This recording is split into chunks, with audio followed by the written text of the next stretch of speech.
আসসালামু আলাইকুম, welcome to Bengali spicy kitchen. আজকে আমি তৈরি করে দেখাবো পাউরুটি আর আলু দিয়ে খুব সহজেই বিকেলের নাস্তা কিংবা টিফিনের নাস্তা বাচ্চাদেরকে কীভাবে বানিয়ে দেওয়া যাবে ঝটপট, হাতের কাছে যেটা থাকে সেটাই দিই। তো আজকের এই রেসিপিটা তৈরি করার জন্য আমি যেসব উপকরণগুলো ব্যবহার করেছি সেগুলো কম বেশি আমাদের সবার বাড়িতেই থাকে।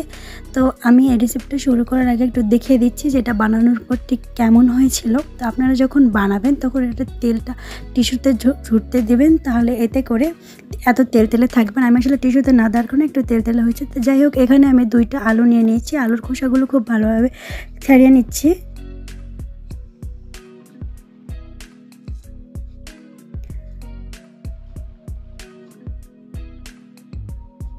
আলুগুলো ছিলে নেওয়ার পর আমি একটা গ্রেটার দিয়ে গ্রেট করে নেব। তবে কেউ চাইলে এটা কুচি কুচি করে কিন্তু বটি কিংবা ছুরির সাহায্যে কেটে নিতে পারবে, তবে গ্রেট করে নিলে একটু বেশি ভালো হয়।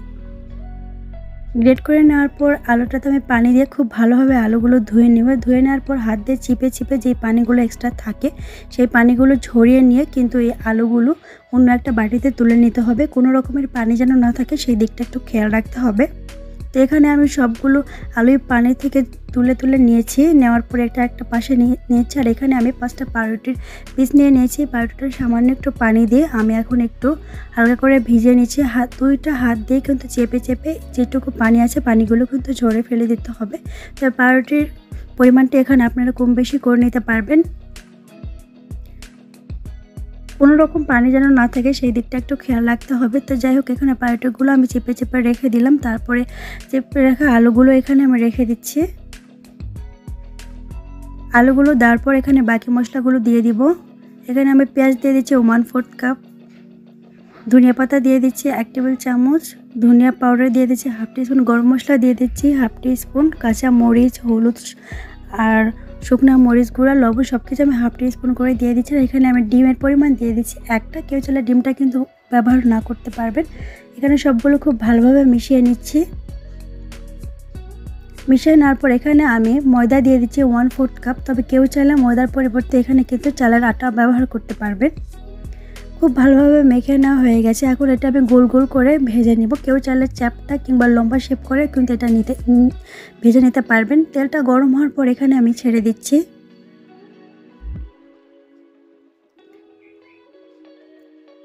চুলার আঁচটা কিন্তু মিডিয়াম টু লোতে রাখতে হবে, তাছাড়া কিন্তু উপরটা পুড়ে যাবে আর ভেতরে কাঁচা থেকে যাবে।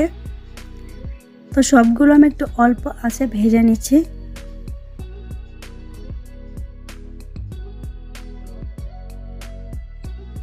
আমার সবগুলো কিন্তু ভেজে নেওয়া হয়ে গেছে। এর থেকে বেশি যদি কালার করতে চাই এতে করে পুড়ে যাবে, যেটা খেতে তিতা লাগবে।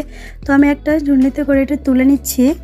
তেল ছড়িয়ে টিস্যুর উপর রাখলে যে এক্সট্রা তেল থাকে পাকোড়ার উপর, তেলগুলো ছাড়িয়ে যায়। তবে আমি এটা টিস্যুতে না রাখার কারণে অনেক পরিমাণ তেল ছিল এটার ভেতরে। তো যাই হোক, বানানোর পর মাশাআল্লাহ অনেক বেশি ভালো লেগেছে খেতে। তো বিকেলের নাস্তা কিংবা বাচ্চাদের টিফিনে এরকম নাস্তা কিন্তু যে কোনো সময় বানিয়ে দিতে পারবেন, বা বাচ্চারা এভাবে বানালে কিন্তু খেতেও পারে। তবে এটা বাচ্চাদের টিফিনের ক্ষেত্রে থেকে বাসার নাস্তার ক্ষেত্রে একটু হেলদি বেশি হয়ে থাকে। তো আজকের ভিডিওটি এ পর্যন্তই ছিল। সবাই ভালো থাকবেন, সুস্থ থাকবেন। আল্লাহ হাফেজ।